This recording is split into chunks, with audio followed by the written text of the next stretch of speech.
Aujourd'hui, on se retrouve pour le dernier récap de ce cycle, le dernier récap portant sur le cycle d'SBD. Et honnêtement, je commence à en avoir ma claque de ces mouvements et je commence surtout à avoir des gênes et des douleurs un petit peu partout. Alors oui, je marche pas, mon tapis a cané, malheureusement. Et sinon, comme vous allez voir aujourd'hui, c'est vraiment des montagnes russes ces derniers temps au niveau de mes perfs. Durant la dernière séance, j'ai vraiment fait un banger absolu. Alors qu'aujourd'hui, bon... Voilà, on va pas spoil, mais vous allez voir. Donc au squat, je suis arrivé, voilà, je me sentais ok, pas fou, mais pas non plus gaze à mort. Tu vois. Donc je suis quand même monté un petit peu, je suis monté jusqu'à un single à 165 kg, en sachant que du coup, bon bah moi j'avais prévu de faire une séance mi-volume mi-endurance, donc de faire un 150 kg en première série. La 165, c'est simple, je l'ai déraqué, j'ai cru qu'il y avait 180 sur mon dos. Vraiment, c'était extrêmement lourd. Je me sentais extrêmement écrasé par la barre. Donc, je me suis dit, ok, on va pas aller chercher des trucs foufou aujourd'hui au squat. Donc, je suis resté très très conservateur et je me suis surtout tourné vers de l'endurance. Parce que généralement, j'ai beaucoup plus de facilité à perf au vu de la façon dont est mon tableau et au vu du retard en fait sur les rep range plus bas. Mais du coup, on a un petit 117,5 kg x 12 en première série. Donc, c'est pas une perf incroyable. Hein. C'est pas une perf incroyable. On va dire que ça fait... En fait, là, on est limite sur un faux déload. Parce que à 116,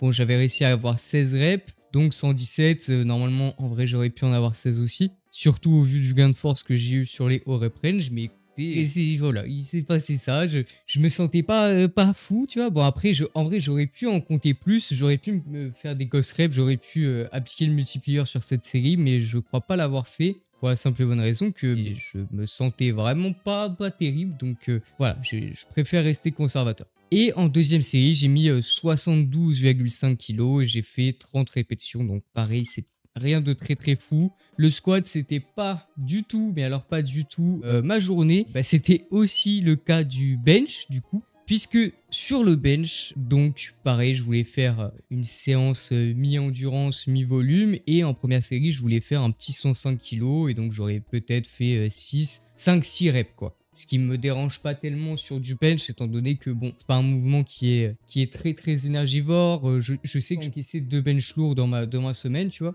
Donc là, avec un 5 RM, ça reste relativement tranquille. Mais j'ai fait une 105 kg en single, puisque de base, je voulais faire 105, monter jusqu'à 112,5, 115 et ensuite redescendre. J'ai fait la 105 kg, je me suis dit, ok, c'est mort, c'est mort, c'est ciao. Donc j'ai mis 93 kg et à 93 kg, je me suis dit, bon bah je vais en faire 9, ça va être facile. Et la 93 kg, je l'ai fail. Mais pas par un manque de force. Je l'ai fail parce que juste à chaque putain de rep, ça tapait dans le rack. À chaque rep, ça grattait. Et donc, ça me défonçait mon énergie et surtout, ça me défonçait le placement. Donc en fait, j'ai fait 5 répétitions. Honnêtement, pour moi, il y avait encore 4 reps en réserve. Donc, je vais marquer quand même 93 x 9 parce que je suis persuadé que si jamais j'avais forcé, j'aurais eu les 9 répétitions. Par contre, au-delà, je sais pas. Je sais pas, surtout avec les problèmes du rack. Donc voilà, le solo des racks commence vraiment à me fatiguer. Il me fatigue, je suis fatigué du solo des racks. Mais écoutez, c'est comme ça. Mais bon, je vais quand même le noter, je vais m'accorder ce 93 x 9. Pourquoi? Parce que déjà, il est cohérent. C'est pas un huge PR. Mais bon, ça fait chier de pas les avoir fait. Mais ça rendra que les prochaines séances compliquées. Par contre, en deuxième série, là, j'ai réussi à faire ma série puisque j'ai fait un 77,5 kg x 14, soit un petit PR plus 5 kg. Donc ça fait plaisir.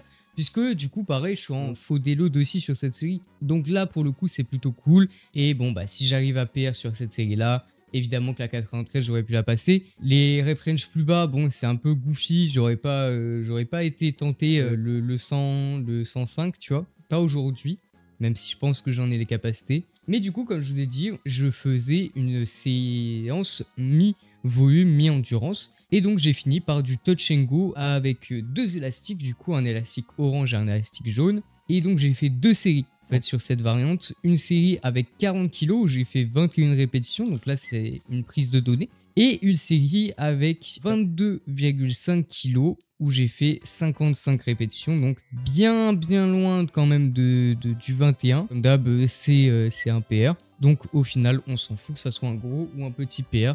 surtout sur ce genre de séance un petit peu particulière. Mais finalement, on arrive au dernier mouvement, à savoir le deadlift. Et le deadlift, bon, ça a été le deadlift. Parce que le deadlift, du coup, je me sentais pas bien du tout, je me sentais pas à l'aise, je me sentais pas fort et je commençais comme la petite sensation que si jamais je montais trop lourd, j'allais me faire mal. Donc j'ai préféré être très conservateur et donc faire ma dernière barre d'échauffement à 150 kg, ce qui constitue le poids maximum que j'ai mis. Et ensuite, je suis redescendu du coup à 142,5 kg pour faire ma première série en posé bas. Du coup, en posé bas, avec 142,5 kg, j'ai fait 10 répétitions, soit un petit PR plus 12,5 kg. Très chill, très RPE light. Je pense que j'étais vraiment pas du tout en bonne forme et que en soi, sur un bon jour, je peux aller gratter sur le même rep range plus ou moins 150, 160. Ça me paraît pas délirant. Parce que là, je me sentais vraiment juste KO technique. Et en dernière série, j'ai fait un max de répétition à 100 kg avec straps classique et j'en ai fait 34, soit une prise de données. Voilà. Donc comme je vous ai dit, une séance vraiment à chier. Vraiment gaze. Et en vrai, est-ce que c'est si grave que ça? Pas forcément. Pourquoi? Parce que au final, la séance qui est là, si jamais elle est vraiment nulle, elle est très nerf, ça va me permettre d'avoir plus de récupération tout simplement. Pourquoi? Parce que je vais consommer moins d'énergie, je vais être moins fatigué de cette séance, en fatigue absolue. Donc au final, c'est pas forcément très grave et c'est peut-être juste le signe que là, il me fallait vraiment mon taper, tu vois. Donc à l'heure actuelle, on est le 11, donc le lendemain de la séance qu'on vient de voir, qui était le 10 décembre. Et donc là, samedi 14, je vais faire mon SBD final de cette fin de picking. Et mon Dieu, vous pouvez pas savoir à quel point j'ai hâte, je n'en peux plus de ces mouvements. J'ai envie de faire du tradi, j'ai envie de faire du high bar, j'ai envie de faire du close grip, des dips, j'ai envie de faire des tractions, du curl, etc. Mais en vrai, je pense que samedi, ça pourra être très intéressant. J'espère que ça sera très intéressant. Et j'espère surtout déloger tous mes RM. Donc sur ce, comme d'habitude, si jamais vous avez des questions, l'espace commentaire est fait pour ça. Mes DM sur Instagram sont ouverts si jamais vous avez des questions ou si vous souhaitez qu'on travaille ensemble. Merci aux donateurs de la chaîne. Sur ce, c'était Galahad.